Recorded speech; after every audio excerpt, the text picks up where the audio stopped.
একটি নতুন পর্বে তোমাদের সকলকে স্বাগত। আশা করি তোমরা সকলে ভালো আছো, সুস্থ আছো। আজকে আমি তোমাদের রোজ আমরা যে গোপালকে, আমাদের বাড়ির গোপালকে কিভাবে আমরা সেবা করি সেই ভিডিওই তোমাদের সাথে আজকে আমি শেয়ার করব। আমি আজকে গোপালের স্নান দেখাবো তোমাদের, স্নান কিভাবে করাই।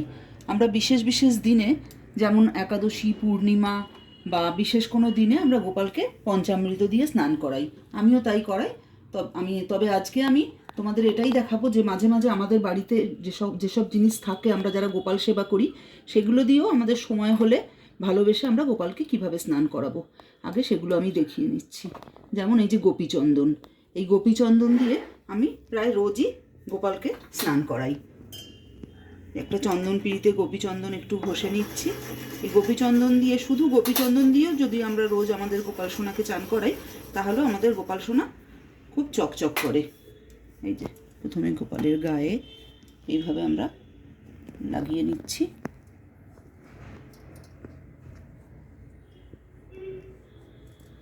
এবার খুব হালকা হাতে একটু মালিশ করে দিচ্ছি আমাদের গোপু সোনাকে। এইভাবে শুধু গোপীচন্দন দিয়ে স্নান করালেও আমাদের গোপাল সোনা খুব চকচক করে। দশকর্মার দোকানেই, যে কোনো দশকর্মার দোকানেই এই গোপীচন্দন পাওয়া যায়, আর একটা গোপীচন্দন অনেক দিন পর্যন্ত ব্যবহার করা যায়। এইভাবে গোপাল সোনাকে একটু গোপীচন্দন লাগিয়ে নিলাম। তারপরে এই শুদ্ধ জল দিয়ে স্নান করাবো। এই যে শুধু গোপীচন্দনও আমাদের গোপাল সোনা খুব চকচক করে। এবার আমি দুধ দিয়ে করাচ্ছি। মাঝে মাঝে আমি দুধ দিয়েও করাই। আমাদের বাড়িতে কাঁচা দুধ প্রায় সব সময়ই থাকে। সেই দুধ দিয়েও আমরা আমাদের গোপালকে স্নান করাতে পারি। আমরা আমাদের গোপালকে ভাবে, ভক্তিতে আমরা সেবা করি, ভালোবেসে। যে কোনো একটা সম্পর্কের সাথে আমরা আমাদের গোপালকে বেঁধে ফেলি। কেউ সন্তান রূপে, কেউ ভাই রূপে, যে যেভাবে খুশি হয়ে গোপালের সেবা করি আমরা। আর গোপাল সোনাও আমাদের খুব খুশি হয়। আর এখন আমি দুধ দিয়ে একটু দুধ মাখিয়ে নিলাম। এবার আবার শুদ্ধ জল দিয়ে স্নান করিয়ে নিচ্ছি। পঞ্চামৃত দিয়ে বিশেষ বিশেষ দিন ছাড়া আমরা স্নান করাই না বন্ধুরা। আমিও বিশেষ দিন ছাড়া পঞ্চামৃত দিয়ে স্নান করাই না। মাঝে মাঝে যখন সুবিধে হয়, ভালো লাগে সবারই গোপালের সেবা করতে। এবার একটু মধু লাগিয়ে নিচ্ছি। মধু দিয়ে বন্ধুরা বিশেষ করে শীতকালে আমি স্নান করাই। শীতে আমরা জানি সবাই যে মধু শীতকালে ব্যবহার করলে আমাদের গোপালকে, যেহেতু আমরা সন্তান রূপে বা ভাই রূপে আমরা ভালোবেসে সেবা করি, আমরা মনে করি যে মধু মাখালে আমাদের গোপাল সোনার ঠান্ডা লাগবে না। এই জন্য বেশিরভাগ যখন পঞ্চামৃত ছাড়া যখন এমনি স্নান করাই, তখন শীতকালেই মধু মাখিয়ে স্নান করাই। আমিও তাই করাই। আজকে তোমাদের এইভাবে আমি আমার স্নানের গোপাল সোনাকে কীভাবে আমি স্নান করাই সেই ভিডিওটাই শেয়ার করছি। তোমরা দেখো, পুরো তোমরা একটু হলেও উপকৃত হবে।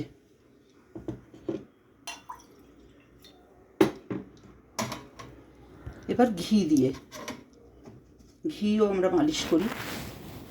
ঘি দিয়ে মালিশ করলে গোপু সোনা আমরা যত যে করবো, আমাদের ভীষণ ভালো লাগে। আমরা যারা গোপাল সেবা করি তারা আমরা জানি। আর তার সাথে গোপালও দেখো কীরকম যেন মনে হয় তাকালে, যে গোপালও যেন খুব খুশি। আমি বন্ধুরা সাধারণত বেশিরভাগই, আমি আমার এর আগে ছোট্ট ভিডিওতে শেয়ার করেছি যে আমি বেশিরভাগ সময় শুধু গোপীচন্দন দিয়ে স্নান করাই।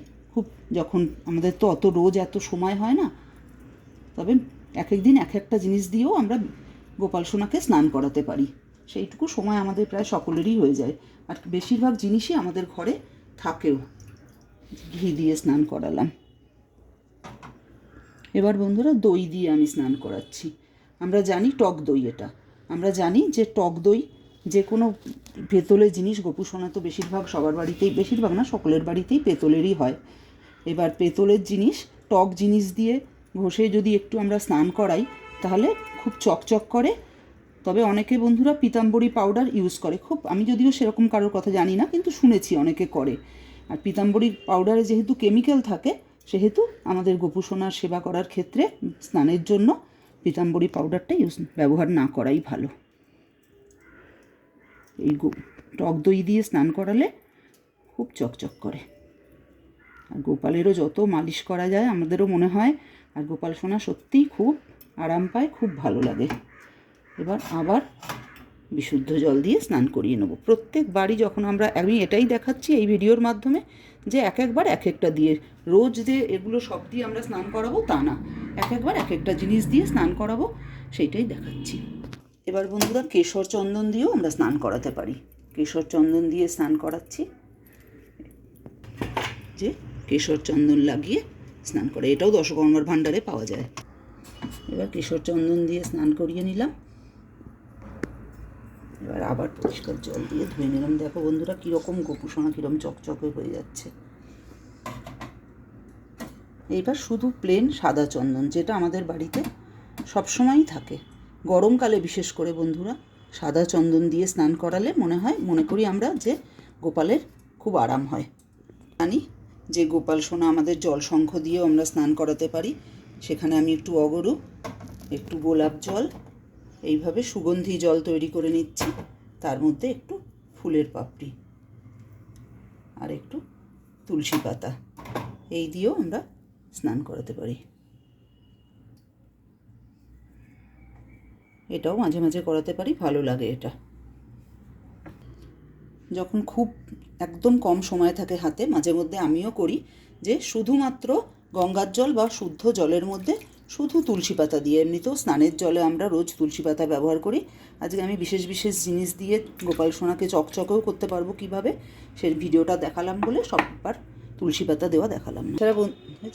এছাড়া বন্ধুরা আমরা বিশেষ বিশেষ দিনে যখন পঞ্চামৃত দিয়ে স্নান করাই, শুদ্ধ জল বা গঙ্গার জল, তার সাথে দুধ, আমরা সবাই জানি, তবু আমি দেখাচ্ছি যারা জানে না তাদের জন্য, দুধ, দই,